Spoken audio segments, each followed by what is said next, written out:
이 얘기부터 해야지 지금 민주당 얘기가 지금 이어질 것 같은데, 저는 소영길 대표가 이 감옥에 오래 있었는데 이 부분을 정확히 읽고 있다는 거 보고 좀 깜짝 놀랐습니다. 이걸 누가 이런 식으로 이 자문을 해주기도 어려웠을 텐데, 이 부분에 대해서는. 왜냐하면 이런 식의 자문은 이제 저만 가능한 시각이거든요. 그러니까 한마디로 민주당 이재명의 한계론이란 말이에요, 이게. 이 국민의 70% 이상이 지금 윤석열을 절대 혐오하는데도 아직까지 저놈이 큰 소리 떵떵 치는 이유가 뭐냐? 이재명의 민주당의 한계 때문에 그래요. 근데 그거를 보수 이 맥락에서 보는 저는 충분히 이해가 되지만은, 민주당에 줄 서서 이재명 만세 부르고 이재명 집거랑 뭐 한 자리 해먹어야지, 이런 사람들은 눈에는 보이지가 않는단 말이에요, 이게. 그래서 이 소영길 대표가 감옥에서 어떻게 정보를 판단했는지 모르겠는데 정확히 보고 있다. 그래서 뭐 여러 가지 좀 얘기들을 제가 좀 소개해드리면, 서울구치소가 지금 2,500명이 수용 인원인데 3,600명이 구속돼 있다. 이제 과밀수, 이게 사실 뭐 제가 있을 때도 그랬어요. 제가 있을 때도 제가 있을 때 이렇게 항상 이 과밀이 되고 있습니다. 그러니까 검사들이 이 지 편리를 위해서 사전 구속을 너무 많이 시켜서 그런 거죠.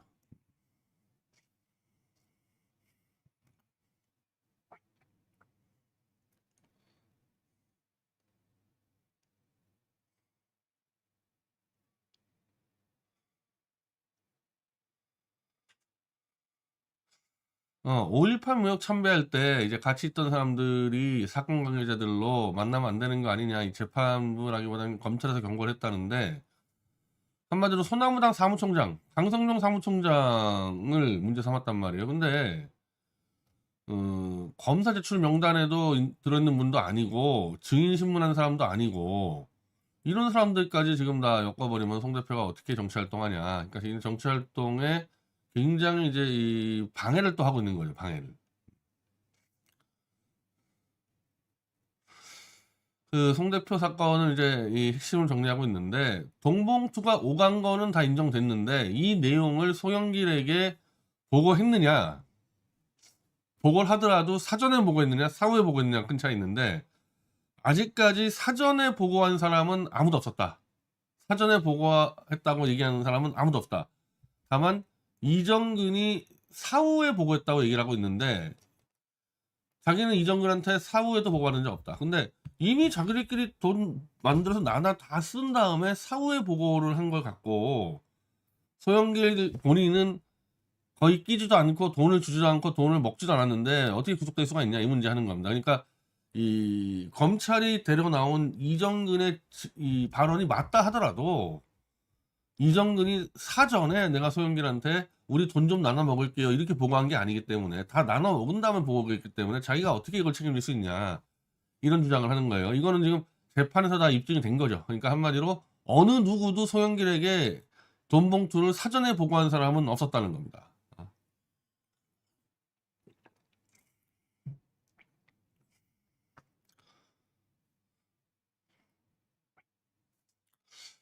광주 서구갑에서 17.38%고 선거비 전액 보전받는 숫자인데, 그럼 광주시장이라든지 이런 부분이 되는 거냐? 아니다, 전혀 그게 아니다. 그게 아니고, 음, 제가 단순한 이번 출마가 개인이 출마한 게 아니라 옥중에서 소나무당을 창당을 해서 했기 때문에, 소나무당이라는 존재가 우리 정치에 어떤 긍정적 기여할 것인가의 역할을 찾아보려 하는 거다. 어, 실은, 실은 저는 이 소영길 대표가 12월에 구속됐을 때, 구속된 다음 날에 제가 이 칼럼 올린 게 있어요. 소영길은 즉각 이 무소속 출마하라고. 그때 저는 인천 계양을 얘기했었는데, 제가 다시 찾아보니까 인천 계양을 낸다면 아예 절대 출마하지 않겠다 했더라고. 그래서 제가 광주로 바꿔가지고 소영길 대표는 무조건 광주 출마를 하라고 했었는데, 그러니까 사실은 저는 창당보다는 소영길의 출마에 더 무게를 두고 있었거든요. 그러니까 제가 소나무당원에 나가서 비례 배지를 뭐 노리고, 이건 말도 안 되는 얘기예요. 저는 창당 자체를 그렇게 선뜻 반기지 않았을 때요. 저는 소영길 혼자서 무소속으로 광주에 출마하는 게 여러 가지로 좀 편리하다. 이 선거 운동하기가. 아니 그렇게 좀 판단하고 있었거든요. 근데 정당 창당에 먼저 가게 된 이유는 연동형 비례대표로 범민주당의 연대 정당으로 만들기 위해서 당을 창당을 해버린 거 아닙니까? 이 당을 창당한 상태에서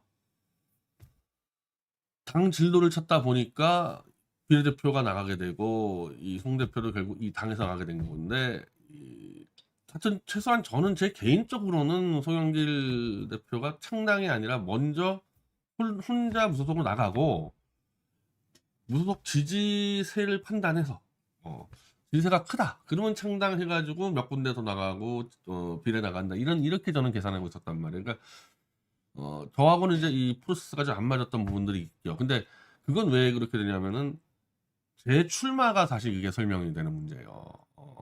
우리 미디어치 10호 자주 보시면 알겠지만은 저는 어쨌든 올해 안에 이 태블릿 PC를 끝장을 내야 되는 입장 아닙니까? 내년까지 이거 어떻게 끌고 갑니까? 이 끝장을 내야 되는데 이 끝장을 내게 되면 제가 미디어 업계에서 할 일이 태산 같아요. 제가 죽을 때까지 일을 해도 지금 다 못할 정도로 대한민국 언론은 완전 재편해야 되는데 제가 국회 가서 뭐 4년을 인다 이건 너무나 나한테는 개인적인 시간 낭비라는 겁니다. 그래서 제가 이번에도 1년짜리만 공약했던 게 저는 언론에서 할 일이 많은데 국회 가서 맨날 회의하고 나 이거 해야 되느냐. 그래서 사실은 출마를 끝까지 저는 안 하려고 최대한 안 해보려고 그랬는데 다 같이 비례로 나가게 되니까 이건 뭐 그 다음에 출마에 들어왔던 김도현 대사, 정철승 변호사 뭐 다 마찬가지예요. 비례로 나가기로 결정이 났어. 나갈 사람이 없어요. 나갈 사람이. 나중에 우리는 결국 그 목표인 10명 명수도 못 채웠지 않았습니까? 비례 10명을 못 채울 정도 나갈 사람이 없어. 그래서 결국 다들 나도 총대 메고 나간 게 된 건데 왜 내가 이 얘기하냐면은 김종민 목사가 좌우 합작 연대를 깨는 이유로 내가 배지를 노리고 좌우 합작 투쟁을 하고 제가 배지를 노리고 윤석열 퇴진 운동에 앞장선 거 아니면 이런 식으로 저를 음해했기 때문에 제가 분명히 해놔야 되겠다. 이게 김용민 하나 문제가 아니지 않습니까? 이게 나중에 이동형 등등 그 떨거지들이 저 음해할 때 쓰는 거고 다만 저만 음해하는 게 아니라 나중에 이게 송영길 소나무당까지 음해할 게 뻔하기 때문에 제가 이거 분명히 짚어놓는 거예요. 제가 출마하려고 미리 앞장선 게 아니고 송영길 무소속 출마를 저는 계속 밀었습니다. 미디어치 칼럼에 다 남아있어요. 이거 계속 다 남아있습니다. 그리고 이 소나무당 내부에서도 알죠. 소나무당 내부에서도 끝까지 제가 출마하려고 그랬다는 거 부분에서는. 그리고 제가 방송에서도 송영길만 당선되면 더불어 최대직까지만 당선되면은 태블릿 PC는 국회에서 해결되는 거 아니냐. 그럼 내가 뭐하러 들어가냐. 난 밖에 살 일이 많은데 뭐 그런 입장이었다는 겁니다. 이건 나중에 이 김용민하고도 분명히 제가 이 정론을 해야 될 필요가 있습니다. 제가 배지를 노리고 좌우 합작을 했다거나 배지를 노리고 소영길과 손을 잡았다거나 이런 식의 음해는 제 개인을 넘어서 소나무당에 해를 끼치기 때문에 제가 바로바로 잡으려고 그러는 겁니다. 이거.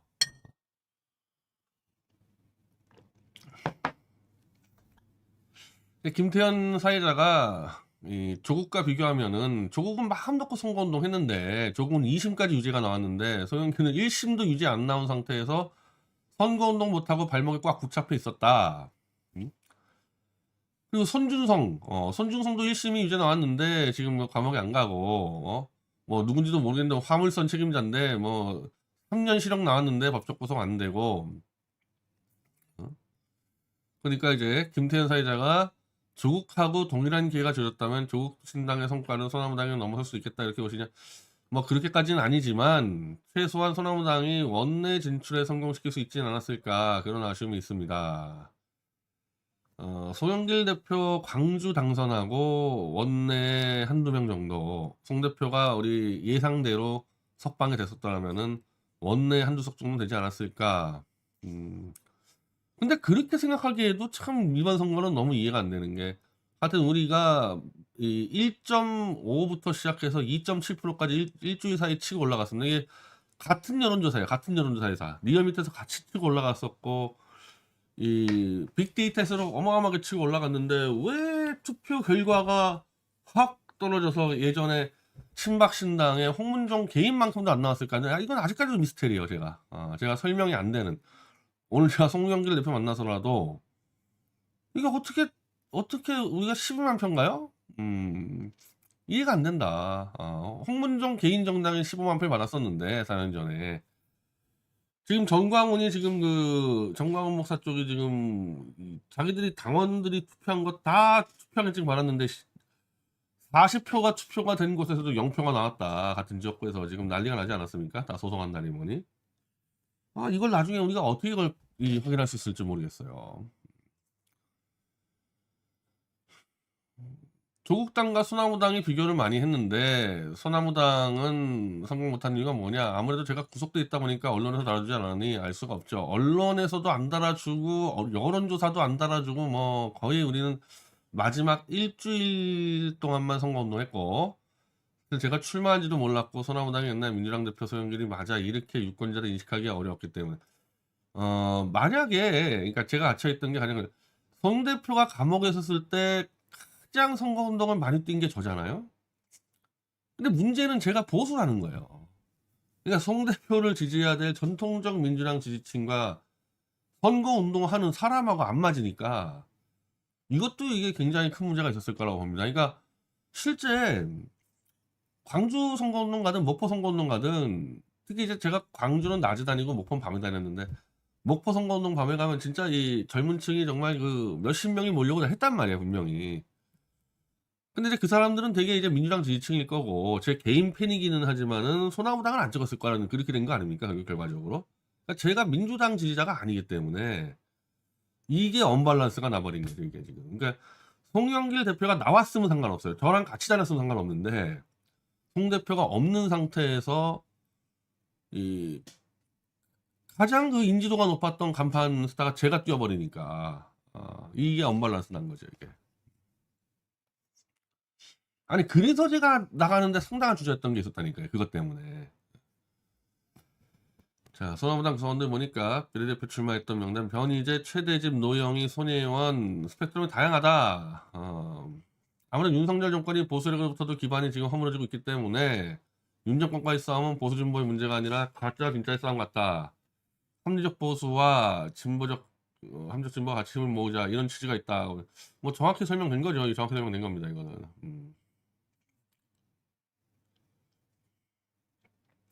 총선 당시에 소나무당의 인터넷 커뮤니티 같은 것에서 화제가 된 것 같다. 잠시 펜코에서 이제 이 화제는 됐었죠. 펜코에서. 근데 뭐 크게 이 파장을 일으키지는 못했던 것 같고요. 그러니까 송 대표는 감옥에 있어가지고 인터넷 검색을 못했고 사표 방지 심리가 있고 조국 신당 현점 효과 그리고 지지는 조금씩 3% 이상 올라갔는데 막판 투표장 갈 때 사표 방지 심리가 그래서 하여튼 그러기에는 소나무당이 막판에 너무 치고 올라갔거든요. 사표 방지 심리로 꺾이기에는 너무 치고 올라갔었고 이미 사전 투표를 너무 많이 했고 그리고 제가 지금도 다니고 있잖아요. 아니 저 지금 다니면서요 택시기사들이 소나무당 찍었다는 사람들 너무 많이 만나요. 아니 예를 들면은 제가 조원진당 들어올 때 조원진 찍었다는 사람 내가 다니면서 본 적이 없거든요. 아직까지도. 홍문종 찍었다는 사람 한 명도 본 적이 없는데 소나무당 찍었다는 택시기사만 지금 10명 넘게 만났어요. 내가 지금 서울 시내에서. 광주 목포는 말할 것도 없고 도저히 저거는 12만 표는 뭐 내 개인적으로 납득이 안 되고 있는 겁니다. 아직까지. 여기가 제일 중요한데 민주당으로 복당하거나 소나무당과 민주당의 당대당 합당 손혜원 씨하고 일단 저하고 이제 가장 좀 책임감을 느끼고 있기도 하고 어쨌든 뭐 둘이 선거를 주도했다고 봐야 되기 때문에 그런데 소나무당에 지금 당 빚이 한 5억 정도 지고 있지 않습니까? 그러니까 이거는 어떤 경우든 갚는다. 나 갚는다. 이건 갚을 때까지 저는 소나무당 나가지 않는다. 저는 그런 입장인데 민주당 지지자 중에서 실제로 저한테 그런 얘기하는 사람이 있어요. 저한테 소영길 대표는 민주당으로 다시 돌아가야 되지 않느냐. 만약에 민주당으로 간다고 하면은 민주당에서 무슨 검찰개혁 특위라든지 이게 만들어주고 하면 가는 거는 나는 뭐 전혀 반대할 생각이 없다. 민주당 대표까지 했던 사람인데, 그래서 그놈 이제 이 민주당으로 소영 대표는 보내드리고 소나무당에는 이제 내가 알아서 갖겠다. 내가 어떤 식으로든 그렇게 이제 정리를 하려고 그랬는데, 송 대표는 지금 당장 민주당으로 갈 생각은 전혀 없고, 좀 더 장기적으로 좀 큰 판을 봐가지고, 지금 어쨌든 이 민주당만으로는 지금 탄핵이 안 되고 있다는 데를 주목하고 있거든요. 제가 방송을 여러 군데 나가지 않습니까? 이 민주당 논객들은 이제 법사위 가져오고 운영이 가져오면 탄핵 바로 된다고 생각들 해요. 이 스픽스든 변박세든 이 탄핵은 올해 안에 된다고 생각한다고. 이 국회 운영권만 가져오면은. 근데 내가 볼 땐 안 돼. 나는 확신을 가지고 있어요. 절대 안 돼. 이재명의 민주당 가지고는 탄핵이 안 돼. 근데 이걸 내가 설명을 해도 잘 못 알아듣는데, 소영길 대표가 이걸 정확히 얘기한 겁니다. 이걸 민주당만 가지고 탄핵 안 된다고 지금 정확히 보고 있는 거예요. 촛불의 때처럼 100만 명이 모여 정말 퇴진 요구한다는 이런 흐름이 생겨야 되는데, 국회의원 숫자만으로 되는 게 아니다. 그리고 야권이 과연 탄핵했을 때 이 나라를 끌고 나갈 대안이 준비되어 있냐. 그래서 민주당이든 조국 정치당이든 소나무당은 열심히 그런 내용, 단순히 반사효과가 아니라 이 나라 어떻게 끌고 가나갈 거냐. 윤석열이 무능하기도 하지만 지금 그 못지않게 누가 집권해도 어려운 상황이다. 대한민국이. 지금 대한민국이 윤석열이라는 희대의 사기꾼한테 걸려서 휘청거리긴 하지만 이미 너무 오랫동안 이 침체돼 왔고, 거의 20년 동안 2000년 들어서 어찌 보면은 김대중 집권 이래로 계속 침체에 들어온 겁니다. 이게 이 대한민국 나라가. 그러면서 이제 확 떨어져. 박근혜 탄핵 걸리고 문재인 윤석열 오면서 확 이 벼랑끝으로 추락하고 있기 때문에 윤석열이를 끌어내린다 해가지고 이 흐름을 다시 이 상승 국면을 올리는 게 너무 어렵다. 누가 집권하더라도. 한마디로 뭐 소영길이 집권하더라도 쉽지 않다. 근데 야, 윤석열 우리가 때려 죽이자, 뭐 탄핵시키자, 이걸 아는 국민들이 선뜻 동의가 되겠냐는 거죠. 윤석열이 아니어도 나라가 굉장히 어려운데 윤석열 끌어내렸을 때, 특히나 지금 윤석열 끌어내리면은 누가 봐도 이재명 집권이 될 가능성이 높아지는데, 그 이재명이란 자에 대한 신뢰가 있냐 이거죠. 중간층이나 보수 쪽에서 윤석열을 무리하게 빨리 끌어내리고 이재명을 안 쳐야 될 정도로 이재명이 신뢰를 받고 있느냐. 이 문제 때문에 탄핵이 안 되는 거야 지금.